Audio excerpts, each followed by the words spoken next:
Hi. So I wanted to do a little video to just go into a little bit more detail about some stuff I was talking about before my online class this morning. I just didn't want to waste too much time talking before the class, but this stuff just relates to the hips, and it's stuff that we've talked about before, but I thought I'd do a video so that you can go back and actually have a think about what you can do to relieve some of these problems that you get in your hips, which a lot of the time come back to the fact that for most of us we're very good at hip flexion, we're not so good at hip extension.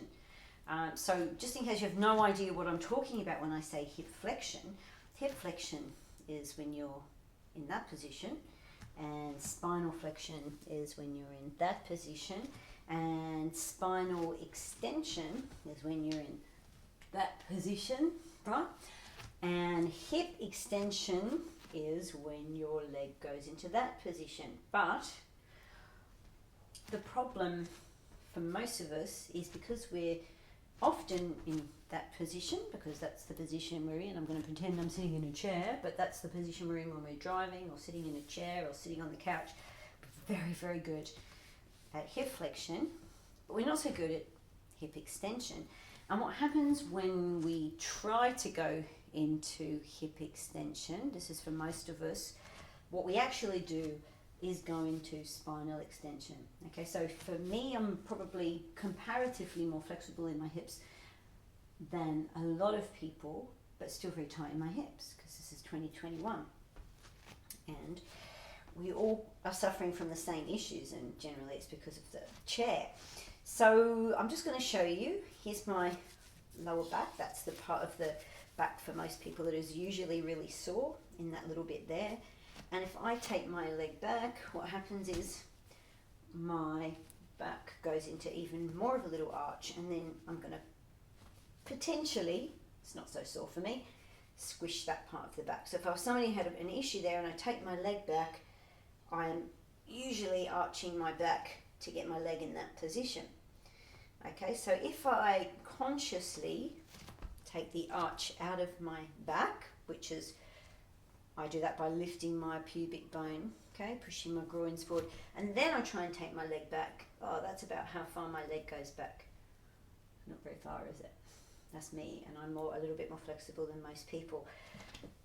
So the point of what I'm saying is that we need to work on our hip extension, but for most of us we don't need to work on our spinal extension, because we have quite a lot of that going on already, and that's why for a lot of people, this will never be for everybody, but generally in the population there's quite a lot of compression around that L4, L5, like mine's a bit tight too. So if you've got a sore back, or you've had a sore back, or you've got a few things going on in your back in the last maybe couple of years, generally you're going to get told, again, that the problem is with your glutes. Your glutes are lazy, they're not switching on, or you've got a leg length problem. Once upon a time it was all about the core, now it's glutes and leg length. Okay, these things are probably all correct, but to me it's pretty obvious it all comes from the chair, because when we are in that position, these muscles aren't switching on, they're just getting lazy. So there's a lot of that, and the more we do that, the easier it is to do that, the less we're likely to do that. So if I take my leg back there and lift it off the floor, those muscles go quite firm, but I'm not in that position very often. I'm more likely to be in this position, as are most of us. Okay, now we've got this muscle here, so as muscle that goes from here all the way back through there. And what happens with this muscle, this is a hip flexor muscle, that's what enables you to do this. So basically it brings your thigh up like that and takes it out like that. So can you see that if that muscle was tight, that goes up like that, turns out a little bit like that, bum sticks out like that.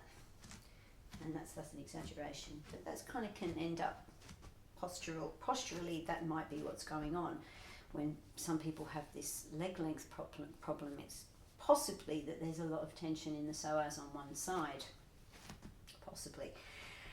Also, when you've got that kind of compression in the lower back, because that muscle goes from here to here and up through here, sitting shortens that muscle, you stand up, and then your bottom is sticking out a little bit like that, so that's compressing it as well.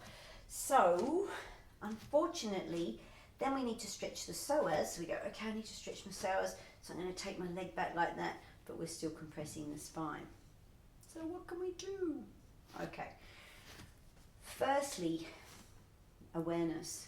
Just notice when you take your leg back, are you arching your back? Generally, if you can lift the pubic bone, you'll take the arch out of your back a little bit, and then you're working more on your hip extension as opposed to your hip flexion. In yoga practice, when we're doing these exercises, I'll say usually in class warrior 3, I'm never doing the pose like that. You see, with my ribs flared and my back arched, I'm always in that position. I'm trying to get my chest or the front of my body parallel with the floor, and then my leg goes up. You see? So my back is quite flat here. It's definitely not like that. That doesn't hurt me, by the way, but that's not great for everybody. But I do see a lot of people doing the pose like that, which might be okay for them, but chances are, if you've got a sore back, that's not going to make it feel any better. So, firstly, you're trying to come down a little bit if you're going to take your leg back. So, like that, as opposed to that, ribs in. That's going to help you with your hip extension, I beg your pardon. If you want to work these glute muscles, leg off the floor. See, that makes those muscles nice and firm. Now, as soon as you go into a lunging position, bum goes soft. Okay, and again, I've got this arch in my back, so what do I want to do? I might bring that leg a little bit closer. I might bend that back leg if I can, and again, lift the pubic bone, take the chest back, muscles go firm, and then I have to consciously engage that glute. I wouldn't say tighten your bum muscles all the time, because you get used to walking around squeezing your bum. That's not very good either. It can make you constipated. But in this position, it actually helps to kind of just engage that glute a little bit, and you can feel that stretch there. Before coming into this position, it's really good to go into this position, and that's why we do it. Because what happens here is that bum muscle has to work, which means this muscle, front of the hip flexor, will switch off a little bit. So it means that when you go into that position, you're a little bit more prepped, okay? As opposed to just going straight into a lunge. You will always want to try and find something that you can do that will prep those muscles. All right, so if you want to try that again, come straight into that position, see how it feels, and then try. You can hold on to something, somebody, hold it up like that for a while, and then try the pose. And you might find those muscles have released a little bit. Okay. So, just go over those points again. Sometimes when you think you're going into hip extension, it's actually spinal extension. We really need to work on hip extension, because we're very good at this, but we're not so good at that. And we need to work on ways to get these muscles working. And to get those muscles working isn't to walk around with your bum muscles tense all the time, because you will end up constipated. But you want to find the exercises that engage those muscles. So if I'm here, see, I can lift my leg off the floor like that, muscle goes nice and firm. And ideally, when I'm doing these exercises, hopefully you can see me, yes you can, we want this glute soft, this glute firm. Same again. This one's firm, relax this one. Okay? So we just learn to kind of control what's going on with both of those muscles. Separate muscles, I should say. So I hope that kind of makes a little bit of sense. I think the problem with the glutes not working is that they've got lazy, and the chances are it all comes back to sitting in a chair. Thanks.